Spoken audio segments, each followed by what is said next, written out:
So I'm thinking about the journey today. As Journey says, is traveling from one place to another.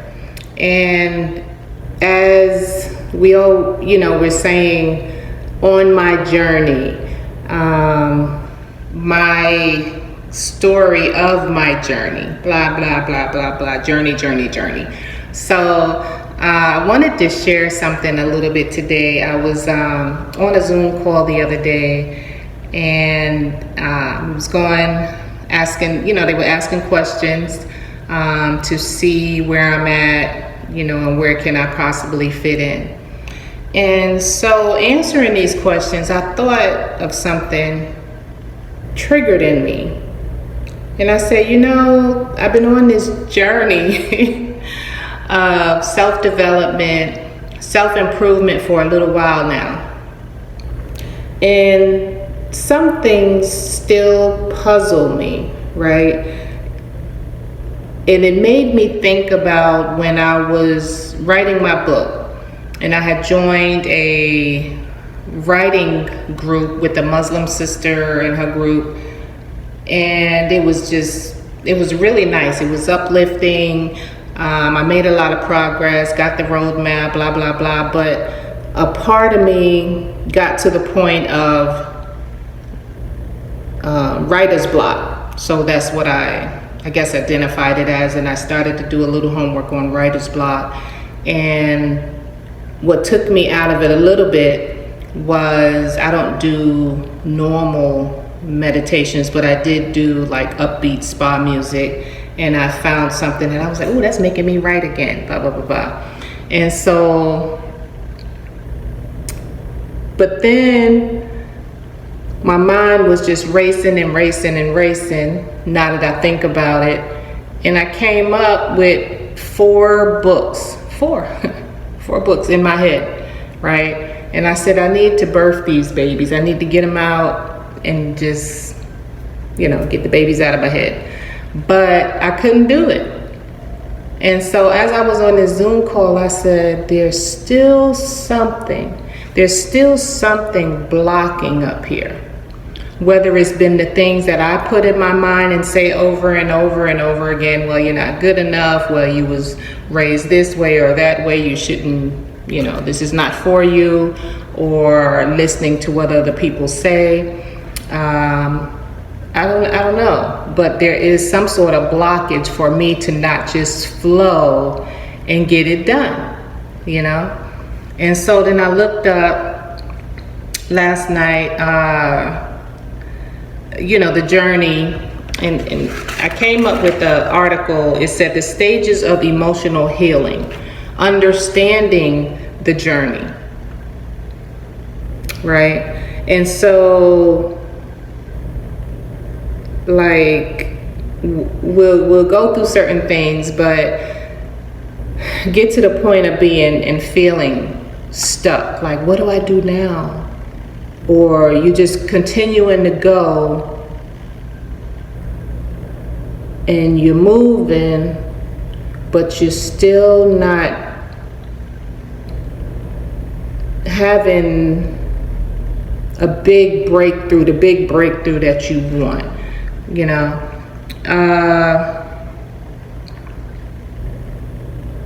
I'm reading some of the notes I took after finding that article about understanding the journey.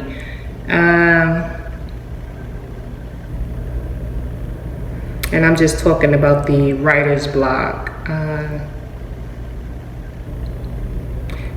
So let me go, and I wanted to talk a little bit about that article. And what was interesting when I started reading it was, how they have the 5 stages of grief. And so I'll talk about that in a minute. And it was quite interesting how they broke down those 5 stages of grief, like when somebody passes away or something like that, and the different stages and how they break it down. But people are using that now for things like PTSD, for trauma, And I was like, that's really interesting, you know? So let me go get it. Okay, here it goes. It says, research has shown that emotional trauma can indeed be stored in the body, leading to various physical symptoms. You notice how sometimes a lot of people come into the hospitals and say they continue to have the same old pain over and over again, those chronic pains. So I can understand that, you know, with stress and life and trauma, that makes a lot of sense.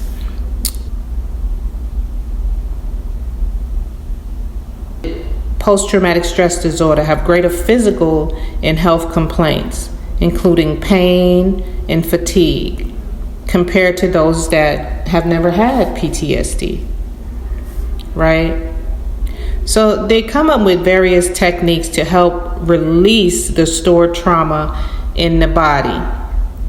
And so when I was talking about these 5 stages of emotional healing, they are denial, anger, bargaining, depression, and acceptance. And they say these stages were first introduced by Elizabeth Kubler-Ross. Elizabeth Kubler-Ross in her book on Death and Dying in 1969, and have since been applied to the process of emotional healing as well. So one, they mention denial, you know, refusing to accept, blah, blah, blah, blah. Then number 2 would be awareness. Recognizing those feelings and behaviors that are causing distress and identifying the source of the trauma. Number 3 is, what did I say number 2 was?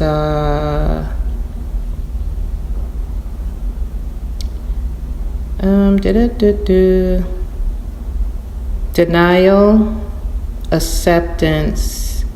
Okay, so number 3 is awareness.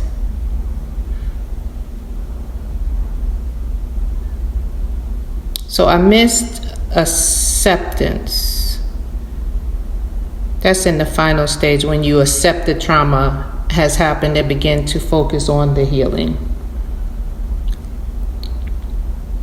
So grieving,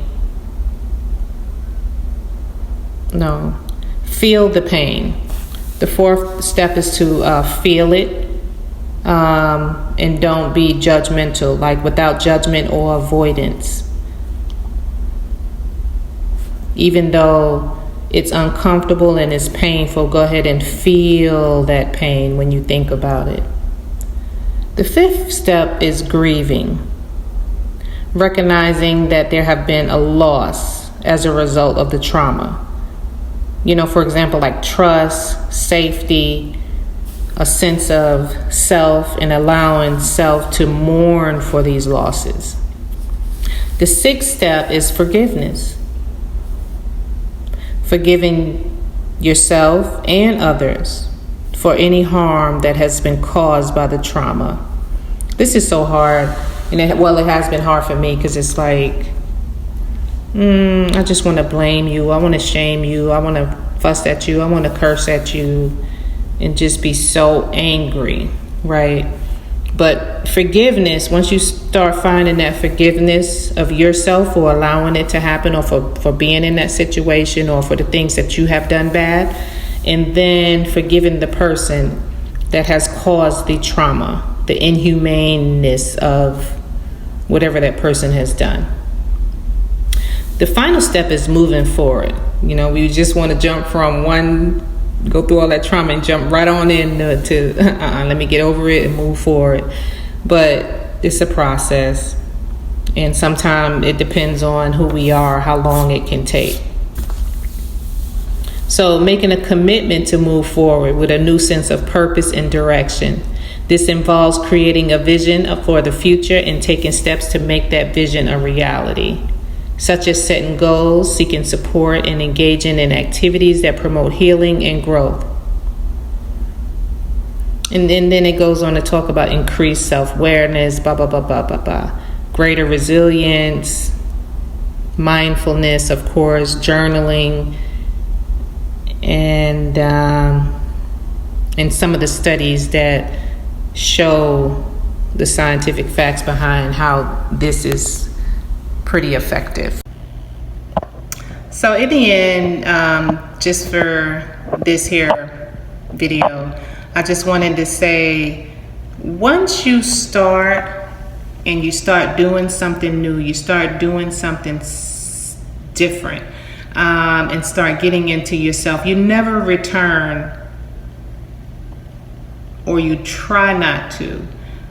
But once you go deep into yourself and you set boundaries and you get away from certain people or certain situations, you never go back.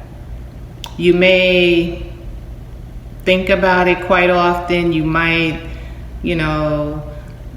try to slide on back a little bit, or whether it's habits, bad habits, and things of that nature. But once you start on your journey, you don't go back.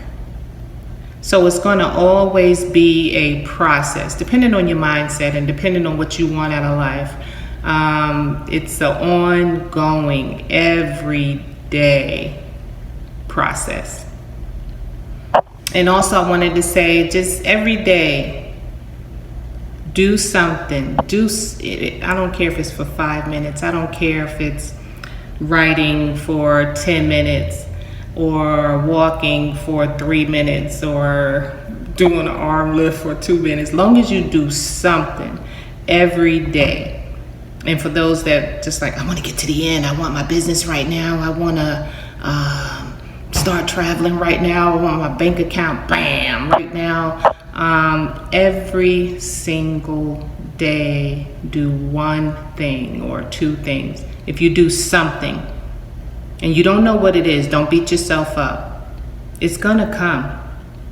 It's gonna come, and you're gonna start to see a light. You may not know how, who, what, when, how, where, whatever. It's gonna get done.